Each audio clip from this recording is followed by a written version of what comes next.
Good afternoon, Mr. Chairman and dear colleagues. The last topic is facet repair. Facet joints are important structures of the spinal column, providing about 40% of the biomechanical stability of the spinal segments. In the stability of the spine and in segmental motion, facet joint is important, as you see here. And degenerative processes of the spine affects the facet joints and will cause capsular ligament ruptures and increase in volume of the joints, namely hypertrophy, and moving them medially, namely trophism. And degeneration processes may eventually cause separation of the joints, as you see here.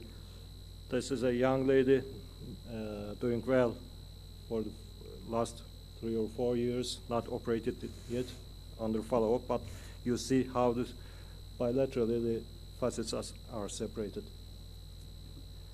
And eventually, all these changes reduce vertebral foraminal volume, ultimately cause neural foraminal stenosis, and the nerve root in each involved foramen is compressed by the degenerated facet joint. And in end, the degenerated facet may compress to the existing nerve root, traversing nerve root, or both. And clinically, the patient is free of pain when spine, but in standing position, load increases on the lumbar spine and foraminal volume is diminished. So pain is felt in standing and walking positions. This narrowing of the foramina causes compression and ischemia of the nerve root, and at last, pain radiating to the leg along the nerve root trajectory in radicular fashion is the major complaint. You see different causes of root compression under facet, like synovial cysts, facet hypertrophy, foraminal disc, and bilaterally severely degenerated facet joints. So facetectomy is sometimes inevitable in such patients, but the removal of the facet joint causes problems like degeneration of the intervertebral disc and the other facet joint of the segment, and the center of rotation diverges, and when one or both of these joints are degenerated, the entire spinal unit eventually loses function and becomes a source of lumbar back pain. Here you see how the axis of rotation diverges with facet pathology. It goes to the backwards to the outer facet. So what's the solution for such patients? Solution is arthroplasty. A few arthroplasty systems have been invented to replace the facet joints in the last decade. Some of these are seen here, and I'll mention about a few of these systems.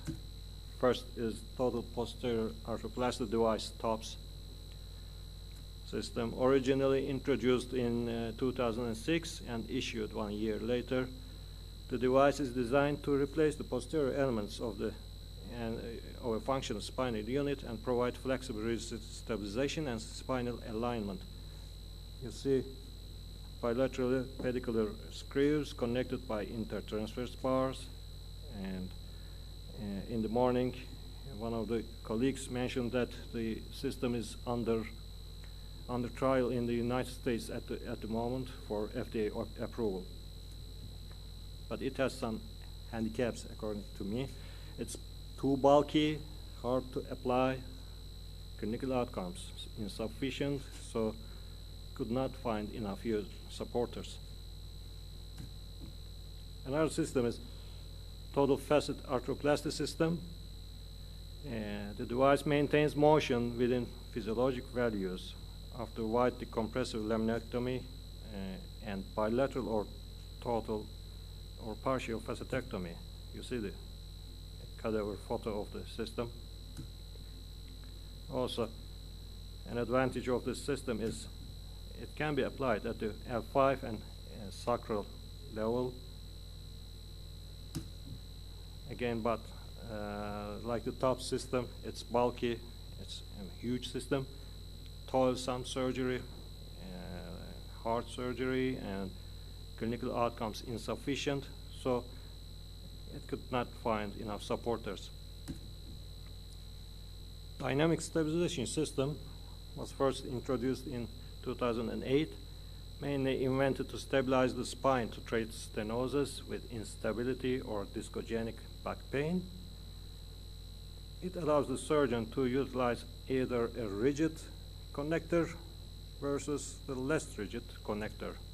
This was mentioned by Dr. Jill, I think, in the previous sessions, and it can be accepted as a kind of facet replacement system.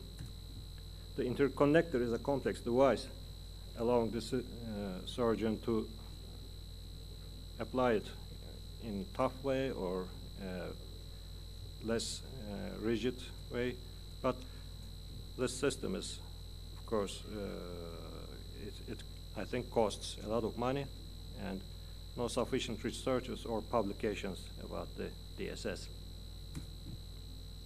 Stabilimax NZ was developed by Punjabi in 2007, works by preserving flexibility between the lumbar vertebra while adding stability to the affected joints.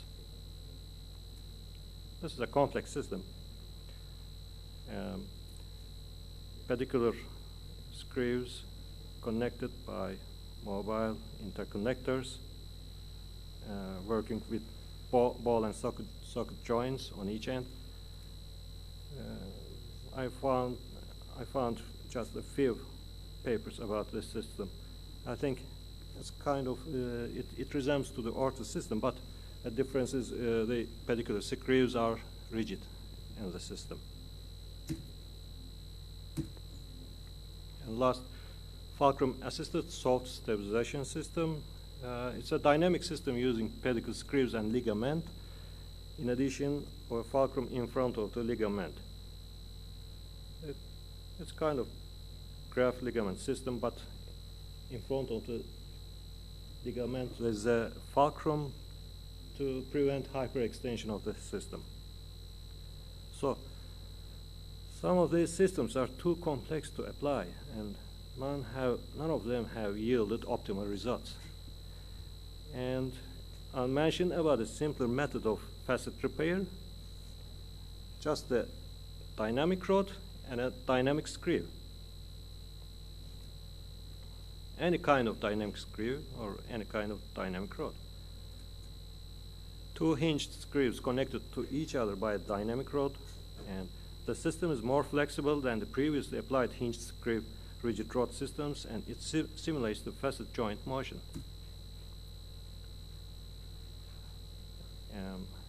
If the dynamic screws are connected by the rigid rod, they cause asymmetric movement in the functional segment, and when one side has a rigid rod in place, and whereas the other side is mobile facet joint, there's a problem on the opposite facet joint. Dr. Tunç Öktenol mentioned about this in the previous sections. And hinged screws connected with a dynamic rod simulate the normal facet joint motion and is more physiologic, and it causes less stress on screws and performs more symmetrical loading on the intact facet joint. This is an article. The study was held in this institute by Dr. Özer and his team in 2015. It was carried on patients with facet degeneration and foraminal stenosis. You see the gender of the patients, mean age about 70 years, and all patients had the symptoms of mechanical back pain and leg pain, and irresponsive to conservative therapy, physical therapy, and injection. All were neurologically normal before the surgery. MRI showed degenerative changes of the facet joint and the disc tissue, and hypertrophied capsular ligament and increased joint distance.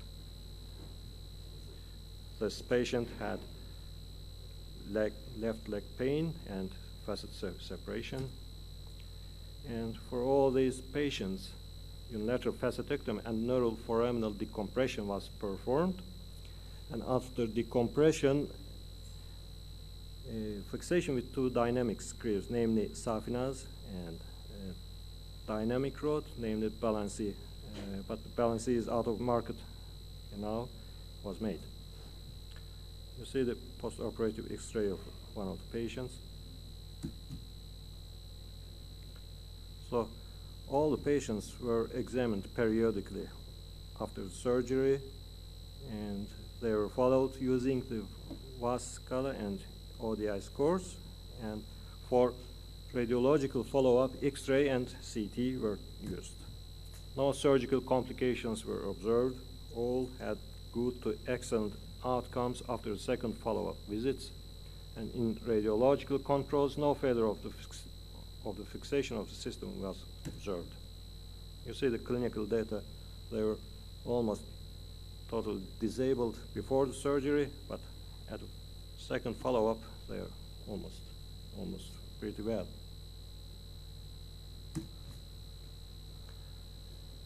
And there are other published facet replacement series at the same institute here. They were mentioned in the previous sessions. Facet repair was performed in one study in 32 patients. Dynamic rods were used in 23, rigid rods in 9 patients. And there were no problem in the patients with dynamic rods, but there were problems with the rigid rods, like screw loosening, rod breakage, and in multi-level patients. So I'll show some examples of these patients. This is a 85-year-old female with foraminal stenosis of 2 levels. She was clinically well post-operatively. This is one of the previous surgeries that we used rigid rod. Another patient with foraminal stenosis where we used agile rod. And for other indications, we can use the system as tumors, neuronoma, facet replacement system with rigid rod was used for this patient. This was one of the previous patients years ago, and this was operated recently again for neuronoma using dynamic rod and dynamic screw. So as conclusion, facet repair systems are ever-evolving systems, and there is no need to develop complicated, expensive, extensive, bulky systems, facet joint replacement instruments, and the combination of the dynamic screws and dynamic rod simulate normal facet joint motion in stability and flexibility. Thank you very much. Thanks. Thank you. Any question or comment? Yes.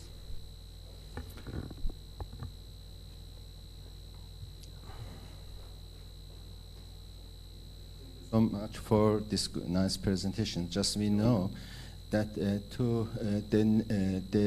the structure and nature of the bone, of course, they protect any loosening or others losing us screws.